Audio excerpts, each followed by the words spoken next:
एक बार की बात है, एक बहुत बड़ी आर्ट गैलरी ने कॉन्टेस्ट डिक्लेयर किया। उसमें उन्होंने अनाउंस किया कि जो भी पेंटर पीस को डिपिक्ट करने वाली वर्ल्ड की सबसे अच्छी पेंटिंग बनाएगा उसको $10 मिलियन का इनाम मिलेगा। यह बात पूरी दुनिया में फैल गई और पूरी दुनिया से हजारों पेंटर्स ने अपनी अपनी पेंटिंग भेजी उस कॉन्टेस्ट में पार्टिसिपेट करने के लिए। उन हजारों पेंटिंग्स में से जो इस कॉन्टेस्ट के जजेस थे उन्होंने फाइनली 100 पेंटिंग्स को शॉर्टलिस्ट किया और उन 100 पेंटिंग्स की एक एग्जीबिशन लगाई। उस एग्जीबिशन में इन सारे पेंटर्स को तो इनवाइट किया ही किया, साथ ही साथ मीडिया वाले भी बैठे हुए थे और मीडिया वालों के साथ हजारों लोगों की भीड़ भी जमा थी। क्योंकि प्राइज अमाउंट इतना बड़ा था तो सबका इंटरेस्ट था ये जानने में कि कौन जीतेगा, कि वो पेंटिंग कैसी होगी और कौन वो पेंटर होगा जिसको इतना बड़ा अमाउंट मिलेगा। फाइनली वो दिन आ ही गया। वहां पर सारी ही पेंटिंग्स देखने लायक थी और एक से बढ़कर एक थी। उसमें से कुछ पेंटिंग्स थी जहां पर सबसे ज्यादा भीड़ थी। जैसे एक पेंटिंग थी जहां पर एक बिल्कुल साफ पानी की नदी बह रही थी, जिसके पीछे कुछ पहाड़ थे, उसके ऊपर बर्फ जमी हुई थी और पीछे से सनराइज हो रहा था। एक और पेंटिंग थी जहां पर पेंटर ने पीस को डिपिक्ट किया था फुल मून नाइट के थ्रू, यानी कि एक बिल्कुल पीसफुल लेक थी जिसका पानी बिल्कुल स्टिल था, इतना स्टिल कि उसके अंदर आप रिफ्लेक्शन देख सकते थे आसपास में जो भी कुछ था उसका, बिल्कुल एक मिरर की तरह। और बिल्कुल डार्क आसमान में कुछ तारे चमक रहे थे और एक चांद चमक रहा था। उसके अलावा एक पेंटिंग थी जिसमें बिल्कुल सफेद बादल थे, नीला आसमान था और बिल्कुल हरी हरी घास थी। यानी कि सारी ही पेंटिंग्स ऐसी जिसको देख करके ही मन शांत हो जाए। तो कॉन्टेस्ट बहुत ही टफ था क्योंकि सारी पेंटिंग्स एक से बढ़कर एक थी। तो जजेस के लिए शॉर्टलिस्ट करना कि कौन सी पेंटिंग बेस्ट है, that was very very difficult.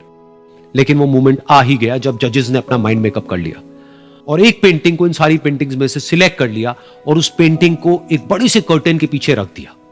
सामने वो सारे पेंटर्स बैठे हुए थे, मीडिया वाले थे और हजारों लोगों की भीड़ थी। सबकी क्यूरियोसिटी बढ़ती चली जा रही थी क्योंकि अमाउंट बहुत बड़ा था। लेकिन जैसे ही वो पर्दा हटा और सामने से सबने उस पेंटिंग को देखा तो सब हैरान रह गए। सब एक दूसरे की शक्ल देखने लगे। किसी को कुछ समझ नहीं आ रहा था कि एक्चुअल में हो क्या रहा है, क्योंकि वो पेंटिंग जो वहां पर दिख रही थी वो दूर दूर तक शांति को डिपिक्ट नहीं कर रही थी। तो सबको लगा कि शायद उस आर्ट गैलरी से कोई गलती हुई है या जजेस से कोई गलती हुई है और किसी गलत पेंटिंग को वहां पे रख दिया है। तो कुछ पेंटर्स एक साथ गए, जाकर के उस आर्ट गैलरी के ओनर से मिले और जाकर के उससे पूछा कि क्या ये कोई गलती है, गलती से कहीं कोई गलत पेंटिंग तो आपने वहां पे नहीं रख दी है। तो आर्ट गैलरी वाला थोड़ा सा मुस्कुराया और बोला, नहीं, ये पेंटिंग बिल्कुल ठीक है। जजेस ने इसी पेंटिंग को सिलेक्ट किया है और यही पेंटिंग आज की विनर है।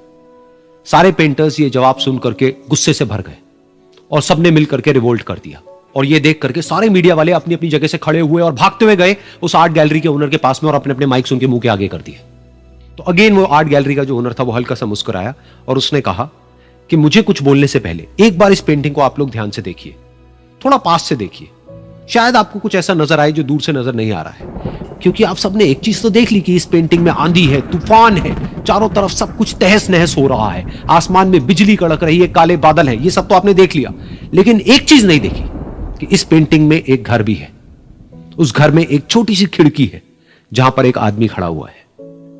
ध्यान से जाकर के देखिए, वो जो आदमी खड़ा हुआ है और बाहर देख रहा है उस घर से, उसके चेहरे पर कोई डर नहीं है बल्कि एक हल्की सी मुस्कान है, एक ठहराव है, एक सुकून है।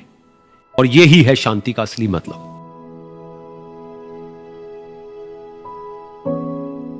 यानी कि शांति का मतलब यह नहीं है कि हमारे बाहर सब कुछ शांत है और फिर हम शांत हैं, क्योंकि वो टेम्पररी है। असली शांति का मतलब यह है कि हमारे बाहर चाहे जो कुछ भी हो रहा हो, हम अंदर से पूरी तरह से शांत हैं, हमारा मन शांत है।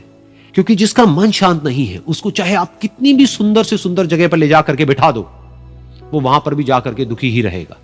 लेकिन दूसरी तरफ से जिसका मन शांत है, उसके बाहर चाहे कुछ भी हो रहा हो, चाहे मौसम कैसा भी हो, चाहे उसके आसपास में सब कुछ तहस नहस हो रहा हो, तूफान हो, लेकिन वो अंदर से बिल्कुल शांत रहेगा। और यही है शांति का असली मतलब।